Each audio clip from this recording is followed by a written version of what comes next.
Si vous mangez bien et faites certaines choses avec votre corps, vous pouvez diminuer votre quota de sommeil. Je deviens paresseux, et je dors en moyenne aux alentours de 4h30 maintenant.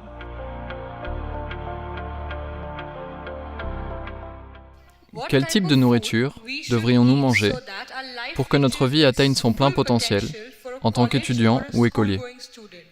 Alors, quel genre de nourriture? Nous devons comprendre cela. La nourriture n'est pas une religion, la nourriture n'est pas une culture, la nourriture n'est que le carburant pour cette machine. Oui, il peut y avoir des aspects culturels dans les goûts. L'alimentation peut même avoir une coloration religieuse au bout d'un certain temps. Mais essentiellement, la nourriture est le carburant pour ce corps. Alors, avec quel genre de nourriture va-t-il fonctionner avec un minimum de friction à l'intérieur et un impact maximum?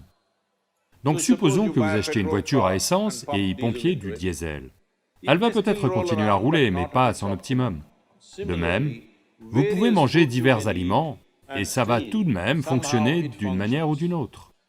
Mais les communautés qui ont mangé avec soin, vous pouvez clairement voir une nette différence dans la façon dont ils fonctionnent, leur niveau d'intelligence et d'autres choses. Donc en Inde, on prescrivait une alimentation différente pour différentes personnes. Si vous faites des travaux manuels, vous mangez d'une certaine manière, parce que vous avez besoin de muscles. Si vous pratiquez d'autres genres d'activités, du commerce ou autre, vous mangez d'une autre manière. Si vous êtes dans un cours de combat, vous mangez différemment. Et maintenant, si vous êtes dans l'éducation, le processus spirituel et des aspects plus subtils de la vie, alors vous mangez différemment. Si vous faites des études, un des plus grands défis est de rester concentré sur quelque chose. Le satané manuel. Je suis désolé. Le merveilleux manuel qui est écrit pour une intelligence moyenne. C'est une prescription commune. Ce n'est pas écrit pour l'élève brillant. C'est écrit de telle sorte que c'est une prescription commune. Tout le monde le comprend. Mais ce manuel, combien d'efforts il demande pour un tas de gens? Comment ils doivent le lire 10 fois pour le comprendre? Mais vous vous allongez dans votre lit et lisez une histoire d'amour, vous vous souvenez de chaque mot? Oui ou non? Comment ça se fait? Donc vous ne manquez pas de mémoire, vous ne manquez pas de concentration. C'est juste que, entre le manuel et vous, la chimie ne fonctionne pas. Donc, ce dont vous avez besoin est un plus haut niveau de concentration, un plus haut niveau d'implication, et un autre grand ennemi pour un étudiant, c'est, parce que ce manuel est un tel tranquillisant, dès l'instant où vous l'ouvrez, allez au cinéma jusqu'à 2h du matin, vous êtes réveillé, ouvrez le manuel à 9h, juste là, vous vous écrasez dessus. Donc le sommeil est un autre grand ennemi. Alors quel genre de nourriture manger pour qu'il n'y ait pas d'inertie dans le corps? Dans la manière yogique de voir les choses, on considère tamas, rajas et sattva. Tamas veut dire inertie, rajas veut dire activité, mais sans équilibre. Sattva veut dire une énergie absolument équilibrée. Quand vous étudiez, vous avez besoin d'une énergie très équilibrée, parce que vous devez vous concentrer sur quelque chose qui ne vous intéresse pas naturellement. Ce n'est pas quelque chose avec lequel votre chimie accroche. Si votre chimie accroche, vous êtes toujours concentré sur cette chose, n'est-ce pas? Ici, il n'y a pas de chimie, mais vous devez vous concentrer là-dessus. Pour cela, vous avez besoin d'équilibre et d'un mental stable. Pour cela, vous avez besoin de manger d'une certaine façon. Pour le dire très simplement, la nourriture traverse votre corps à travers le tube digestif. De votre bouche à votre orifice anal, il y a un tube. À travers lui, elle circule, en passant par différentes étapes du processus digestif. Beaucoup d'entre vous font de la biologie, pas vrai? Elle traverse le tube digestif. Maintenant, ça commence par les lèvres. Ici, si vous regardez cela, tous les herbivores et carnivores, si vous regardez le règne animal, il y a les herbivores et les carnivores, les deux principaux segments d'animaux dans le monde. L'un mange de la matière végétale, l'autre mange de la viande. Si vous regardez le tube digestif, la façon dont il est construit entre les herbivores et les carnivores, il y a une nette différence. Tout dans l'être humain suggère que vous êtes naturellement un herbivore, mais pour des raisons de survie, nous sommes devenus carnivores. Si vous regardez le mouvement des mâchoires, tous les carnivores ont seulement une action de découpe. Les herbivores ont une action de découpe et de broyage. Il y a des molaires, mais les carnivores n'ont pas de molaires étalées, ils ont juste des incisives, des canines, tout ressemble à des dents pour couper. Donc ils ne font que ça. Tous les herbivores broient la nourriture. Qu'est-ce que vous avez? Les deux. Donc vous êtes censé mâcher votre nourriture.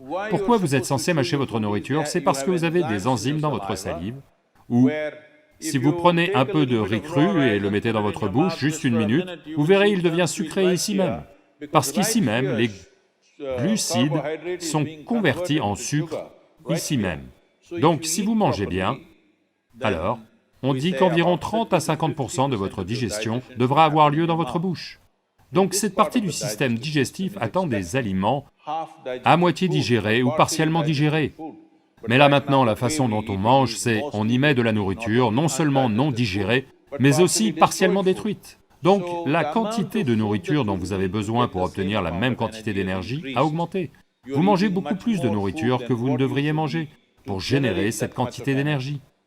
À cause de cela, il y a de l'inertie dans le corps, parce qu'il doit traiter tellement plus de nourriture qu'il ne devrait, il y a de l'inertie.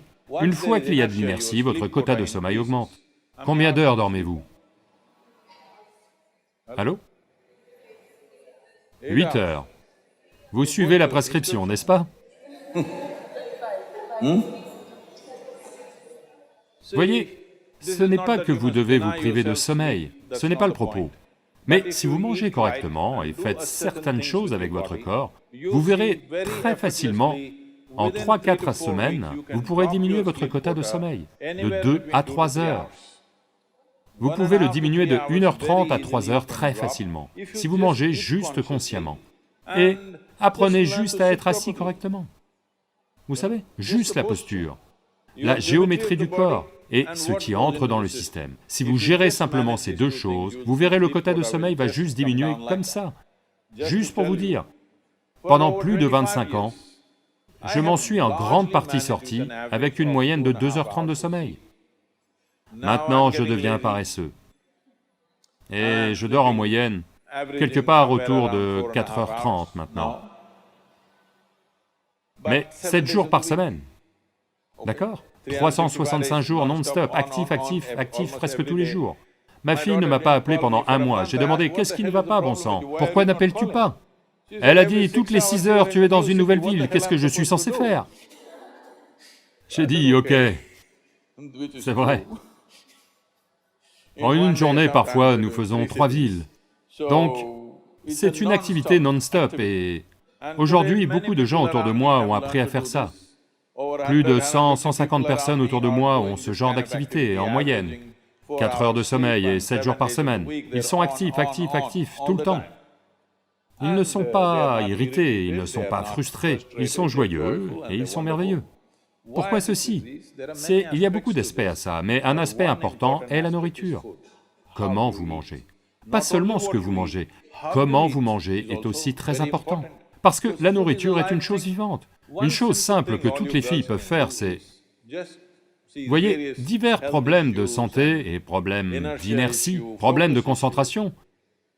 Amenez juste 40 à 50% de la nourriture sous forme crue. Ça veut dire qu'elle est en vie. Ça doit être une cellule vivante, ça peut être un légume, ça peut être un fruit, ça peut être un fruit à coque, ça peut être une graine germée. Au moins 40 à 50%, la nourriture que vous mangez doit être en vie. Vous mangez de la nourriture morte et vous voulez vivre, c'est une chose un peu difficile à faire, parce que vous devez ressusciter les morts maintenant. Mais si vous mangez de la nourriture vivante, une chose que vous verrez est l'état de votre mental, votre concentration et vos quotas de sommeil. Et par-dessus tout, rester éveillé ne suffit pas, vous devez rester alerte, n'est-ce pas? À quel point vous êtes alerte, à quel point vous êtes concentré. Seulement dans cette mesure, tout dans le monde va vous céder, n'est-ce pas? Quel est le niveau de concentration va déterminer si le monde vous cède ou non, n'est-ce pas? Et un autre aspect de la vie, un autre aspect de la nourriture est, quand vous consommez quelque chose, ça doit être un code génétique simple, dans le sens où ça doit être un logiciel très simple. Les légumes, les fruits à coque, les graines germées sont très simples. Plus compliqué veut dire la nourriture animale devient de plus en plus compliquée. Supposez que vous mangez un animal qui a une certaine quantité d'émotions et une vie qui lui est propre. Maintenant, le code, là-dedans, nous en avons parlé, votre corps est juste une accumulation de mémoire, ce qui veut dire un certain logiciel, n'est-ce pas?